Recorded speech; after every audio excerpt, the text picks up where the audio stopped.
मेरे को पता है कि थंबनेल देख के आपको बहुत अजीब सा लगा होगा कि आप भी सोच रहे होंगे कि बी फार्म के बाद नाइपर ज्वाइन करना, वो भी एज ए गवर्नमेंट एम्प्लॉय। क्योंकि नाइपर ज्वाइन करना एज ए स्टूडेंट, ये आप सबको तो पता ही है। नाइपर एग्जाम होता है, जीपेट एग्जाम क्वालिफाई करना पड़ता है। पर एज ए गवर्नमेंट एम्प्लॉय कैसे ज्वाइन करोगे नाइपर में? तो टेंशन मत लो।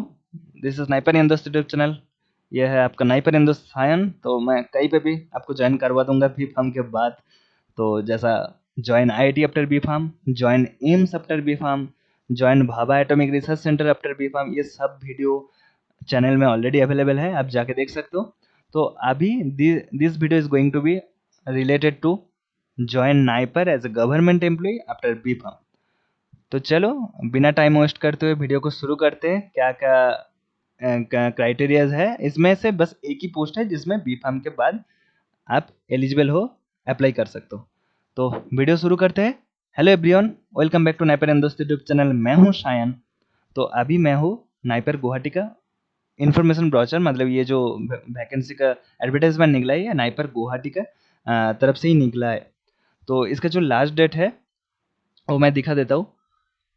उसके पहले ये क्या क्या डिसिप्लिन्स में फैकल्टी का एडवर्टाइजमेंट निकला है वो मैं दिखा देता हूँ। ये आप देख पा रहे हो कि medicinal chemistry, biotechnology, biopharmaceutical, biotechnology, pharmacy practice. तो इसमें टीचिंग पोस्ट भी निकला है, एडवर्टाइजमेंट नॉन टीचिंग पोस्ट में भी निकला है। पे लेवल जो होगा वो 7 सीपीसी के हिसाब से ही होगा, क्योंकि आप सबको पता है नाइपर तो ऑब्वियसली सेंट्रल गवर्नमेंट जॉब है, तो 7 सीपीसी के जो बेसिक पे होता है वैसे ही होगा स्केल। तो date and time of commencement of online applications, ये 18 मार्च को एडवर्टाइजमेंट निकला था, सुबह 11 बजे से। तब से ही चालू है।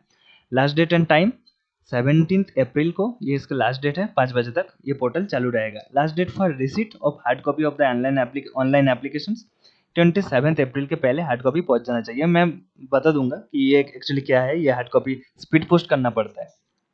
तो मैं इसका नीचे आ जाता हूँ। इसमें आप देख पाओगे कि क्या क्या पोस्ट है, कौन से सब्जेक्ट्स में अप्लाई कर सकते हो। तो जो इसमें प्रोफेसर का ऑब्वियसली पोस्ट है, तो इसमें तो ऑब्वियसली बी फार्म एलिजिबल नहीं होगा। मैं आगे जाके दिखाऊंगा वो वाला। उसके पहले ये अगर कोई कोई भी फैकल्टी ये वीडियो देख रहे हैं, फैकल्टी मेंबर जिसके पास एक्सपीरियंस भी है, तो वो अप्लाई करना चाहते हैं तो अप्लाई कर सकते हो ज़रूर। तो इसमें देख पा रहे हो ये जो जॉब रोल है प्रोफेसर है, लेवल 14 है। लेवल 10 के ऊपर कोई भी लेवल हो तो उसमें वो हाई ग्रेड का वो ग्रुप ए ऑफिसर्स होता है वो। ठीक है। तो बेसिक पे जो है 1,44,200। ये अनरिजर्व के लिए एक ही सीट है। इसमें एसेंशियल्स क्या है?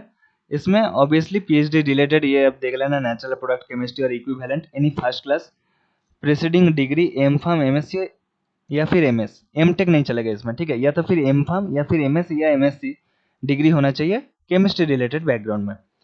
तो एटलीस्ट 10 साल का एक्सपीरियंस होना चाहिए, टीचिंग, रिसर्च और industrial experience with published works of high quality. Maximum age limit है 50 ईयर्स। तो उसके बाद है डिपार्टमेंट, ये क्या था? इस था डिपार्टमेंट ऑफ मेडिसिनल केमिस्ट्री। तो इसके बाद department of biotechnology. Department of biotechnology, तो इसमें भी जॉब रोल प्रोफेसर है, लेवल 14 है, बेसिक पे है 1,44,200। अनरिजर्व के लिए एक ही सीट है, मतलब बस एक ही सीट है, वो है अनरिजर्व कैटेगरी में। तो इसमें पीएचडी होना चाहिए biotechnology, bioscience and bio engineering. जैसे मैं आईआईटी के वीडियो में भी बोला है, ये डिपार्टमेंट होता है आईआईटी में, बायोसाइंस एंड बायो इंजीनियरिंग। तो लाइफ साइंसेस, बायोमेडिकल साइंसेस, तो इसमें एम फार्म या एमएस या एमटेक, एमएससी, क्योंकि आप सबको पता है बायोटेक्नोलॉजी में भी एमटेक कोर्स प्रोवाइड किया जाता है, तो इसलिए एमटेक इधर एलिजिबल है। तो ये एम फार्म में भी चलेगा अगर ये सारे डिसिप्लिन में, अगर आपके पास एम फार्म है या फिर एमएस है या एमटेक है या फिर एमएससी है। 10 साल का मिनिमम एक्सपीरियंस चाहिए, टीचिंग, रिसर्च और industrial experience with published works of high quality. Maximum age limit 15 years. अभी मैं डिपार्टमेंट ऑफ बायो फार्मास्यूटिकल की तरफ चलता हूँ। इसमें department of bio pharmaceuticals, assistant professor job role है, ये लेवल 12 का है। इसमें बेसिक पे है 78,800। अनरिजर्व्ड एक ही सीट है जो अनरिजर्व्ड के लिए है। एसेंशियल क्वालिफिकेशन एटलीस्ट 5 ईयर्स का एक्सपीरियंस होना चाहिए, ट्रेनिंग, रिसर्च और टीचिंग, रिसर्च और इंडस्ट्रियल एक्सपीरियंस पीएचडी किस में होना चाहिए, या तो फिर बायोटेक्नोलॉजी हो सकता है, bio science, bio engineering, life science, same same जैसे ऊपर में मैं डिस्कस किया हूँ ऐसे ही। M pharm, M S, M tech, M S C, इसमें भी एम टेक एलिजिबल है। मैक्सिमम एज लिमिट 40 ईयर्स, उसके ऊपर होगा तो अप्लाई नहीं कर सकते हो। उसके बाद डिपार्टमेंट ऑफ बायोटेक्नोलॉजी का जो है असिस्टेंट प्रोफेसर जॉब रोल है ये। असिस्टेंट प्रोफेसर ये एक ही सीट है जो एसटी के लिए है। एसेंशियल क्या है, same biotechnology, bioscience, bio engineering, इसमें M pharm, M S, M tech, M S C, ये सारे डिग्री एलिजिबल है। एटलीस्ट 5 ईयर्स का टीचिंग और रिसर्च इंडस्ट्रियल एक्सपीरियंस चाहिए। 40 ईयर्स मैक्सिमम एज लिमिट, इसमें 50 ईयर्स क्यों नहीं, क्योंकि बस 5 साल के एक्सपीरियंस मांग रहे हैं, तो ऑब्वियसली एज लिमिट को थोड़ा कम कर दिया गया। बेसिक पे 78,800। तो उसके बाद डिपार्टमेंट ऑफ फार्मेसी प्रैक्टिस।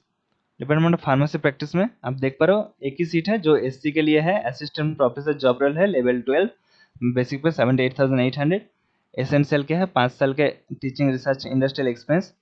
और इसमें क्या है, फार्मेसी प्रैक्टिस में अगर आपको बैकग्राउंड है या हॉस्पिटल फार्मेसी या clinical pharmacology, clinical epidemiology, pharmacology and toxicology, इसमें गुड एकेडमिक रिकॉर्ड होना चाहिए through out 5 years of teaching industrial experience. तो मैक्सिमम एज लिमिट 40 ईयर्स है। तो इसमें डिजायरेबल क्या है, अगर ये सब अगर हो, मतलब अगर कम्युनिटी सेटअप में काम किए हो, एक्सपर्टाइज है क्लिनिकल ट्रायल्स में, फार्माको एपिडेमियोलॉजी में, हेल्थ सिस्टम रिसर्च में, तो ये डिजायरेबल है, जरूरी नहीं, पर अगर ये हो तो सिलेक्शन होने का चांस बहुत ज़्यादा बढ़ जाता है। इसके बाद नॉन टीचिंग पोजीशन का मैं बात कर लेता हूँ, जिसमें बी फार्म में भी बी फार्म आ रहा है एक पोस्ट में। वो क्या है, वो पहले उसके पहले ये बता दूं, साइंटिस्ट और टेक्निकल सुपरवाइजर ग्रेड 1 का जो पोस्ट है, इसमें एक ही सीट है जो अनरिजर्व के लिए। एसेंशियल क्वालिफिकेशन क्या है, एमएससी हो सकता है, या फिर एम फार्मेसी, या फिर वेटरनरी साइंस में रिकॉग्नाइज्ड यूनिवर्सिटी से चलेगा। और मैक्सिमम एज लिमिट 40 ईयर्स है। एक्सपीरियंस मिनिमम 4 साल का एक्सपीरियंस होना चाहिए रिसर्च एंड टीचिंग में, in central state government organisation और एनी यूनिवर्सिटी या फिर ऐसा other recognised institute of repute. उसके बाद असिस्टेंट ग्रेड 2 जो लेवल 5 का है, ये सब देख पा रहे हो, ये दोनों ही लेवल 10 से नीचे है, तो ये लेवल 9 का है। इसमें बेसिक पे कितना है, 53,000, और इसमें बेसिक पे 29,200। इसमें मैं बता दूं कि इसमें एक ही सीट है अनरिजर्व के लिए। एसेंशियल क्या है, bachelor's degree in any discipline from a recognised institute और यूनिवर्सिटी, मतलब बी फार्म एलिजिबल है। Maximum age limit 35 years. तो इसमें आप अप्लाई कर सकते हो जरूर, जो बी फार्म क्वालिफाई कर चुका है, मतलब जो बी फार्म स्टूडेंट्स है वो जरूर इसमें अप्लाई कर सकता। बेसिक पे 29,200, इसमें से बहुत लोगों को लगेगा अरे ओनली 30,000 सैलरी, नहीं, बेसिक पे है ये मैं बता दूं, क्लियर कर दूं, इसके ऊपर सब कुछ लगता है, लाइक होम अलाउंसेस लगता है, डीए डीए ऐड होता है, तो टोटल जो मोटा मोटा आता है वो मान के चलो, ये टोटल आपको सैलरी बन जाएगा 58K के आसपास।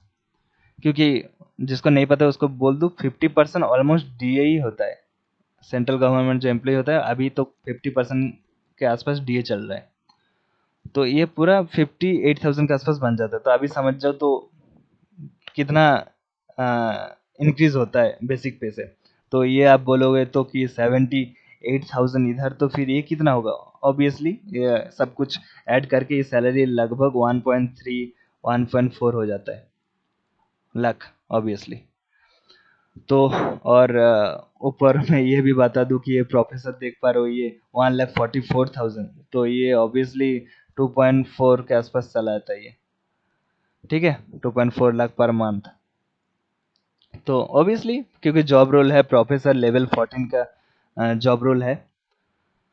तो और उसके बाद मैं नीचे थोड़ा हाउ टू अप्लाई इसमें देखा दूँ, उसके पहले फीस रिलेटेड बात कर लूँ। एज रिलैक्सेशन, ओबीसी के लिए 3 साल का एज रिलैक्सेशन, एससी एसटी के लिए 5 साल का। उसके बाद हाउ टू अप्लाई में ये देख पा रहे हो, www.naipurguwahati.ac.in में आपको अप्लाई करना पड़ेगा। 17 अप्रैल लास्ट डेट है, 5 बजे तक पोर्टल चालू रहेगा। फी 1,000 rupees for both the teaching and group A officers, मैं जैसा बोला हूँ फ्रॉम पे लेवल 10 एंड अबव। और 500 उसी के लिए जो नॉन टीचिंग पोस्ट के लिए अप्लाई कर रहा है, उसके लिए 500, मतलब अगर बी फार्म स्टूडेंट्स अप्लाई करना चाहता है तो बस 500 रुपीज़ लगेगा। ये देख लेना ध्यान से। Applicants are required to take the print of the PDF application, जो एप्लीकेशन फॉर्म है उसका पीडीएफ लेना, फिर रिसिट का पीडीएफ लेना पड़ेगा। और उसके बाद उसके साथ साथ age proof, all essential degree certificate, proper experience certificate जिसमें एक्सपीरियंस की जरूरत होता है, कास्ट सर्टिफिकेट, उसमें ये सब चाहिए। बाई स्पीड पोस्ट करना पड़ेगा to NIPER Guwahati within the prescribe date mention below. इसमें मैं बता दूं, ये जो एक्सपेंस सर्टिफिकेट है ना, इसमें जिसमें बी फार्म एलिजिबल है उसमें एक्सपेंस भी नहीं चाहिए। इसमें इसमें आप देख पा रहे हो कि इसमें इधर देखो लिखा हुआ है कि इसमें एक्सपेंस भी नहीं चाहिए, ओनली बैचलर्स डिग्री चाहिए। इसमें कोई भी एक्सपेंस की जरूरत नहीं है। तो ऑब्वियसली इसमें डिजायरेबल जो है ना, इसमें डिजायरेबल में ये काम क्या है, नोटिंग एंड ड्राफ्टिंग का। तो experience of noting and drafting in central state government organisation या फिर पब्लिक सेक्टर अंडरटेकिंग PSU और एनी यूनिवर्सिटी में अगर आपको पास एक्सपीरियंस है तो सिलेक्शन होने का चांस ज़्यादा बढ़ जाता है, पर जरूरी नहीं है। अगर आपके पास ऐसा इंटरव्यू देना पड़ेगा, सब ठीक ठाक है परफॉर्मेंस, तो ऑब्वियसली एसेंशियल बस यही है, ओनली बैचलर्स डिग्री। तो इसलिए जिधर एक्सपेंस चाहिए उधर एक्सपेंस सर्टिफिकेट आपको लेके जाना पड़ेगा। ये सब हार्ड कॉपी ये करना पड़ेगा, क्या बोलते हैं, स्पीड पोस्ट करना पड़ेगा टू नाइपर गुवाहाटी। वो पेस्क्राइब जो डेट है 27 अप्रैल के पहले पहुंचना ही है वो हार्ड कॉपी। उसके बाद एप्लीकेंट्स मस्ट बी अकम्पेनिड बाई इधर लिखा हुआ है। इधर देख पा रहे हो कि स्टेटमेंट ऑफ पर्पस ये सब खुद से लिखना पड़ता है 1000 वर्ड्स में। Your proposed contribution to the institute maximum 1000 words में। नोटेबल क्या अचीवमेंट था in education and employment, awards क्या मिला है, रिवार्ड्स रिकॉग्निशन क्या क्या मिला है। तो ये सब पूरा CV के रूप में जैसा होता है ना, CV ऐसा वो सबमिट करना पड़ता है सब कुछ।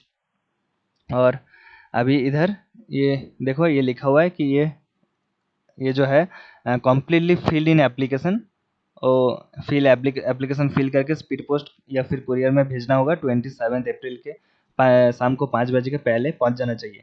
No application submitted directly to the institute officers और personnels of security will not be considered. इसमें किसके मतलब रजिस्टर किसके नाम से जाएगा, रजिस्ट्रार IC नाइपर गुवाहाटी के नाम से ये स्पीड पोस्ट होने वाला है। और इधर एड्रेस लिखा हुआ है, ये एड्रेस में ये आपको स्पीड पोस्ट करना पड़ेगा। और खास ऐसा कुछ नहीं है इसमें, सब एनेक्सर है, फॉर्मेट है का सर्टिफिकेट का सब कुछ। तो यही था अपडेट। तो जो B pharm students government job के जो प्रिपरेशन ले रहे हो अप्लाई कर सकते हो, देख सकते हो अगर आपको अप्लाई करना है तो यही था, यही बोलना था, यही अपडेट था। This much for today, thank you for watching.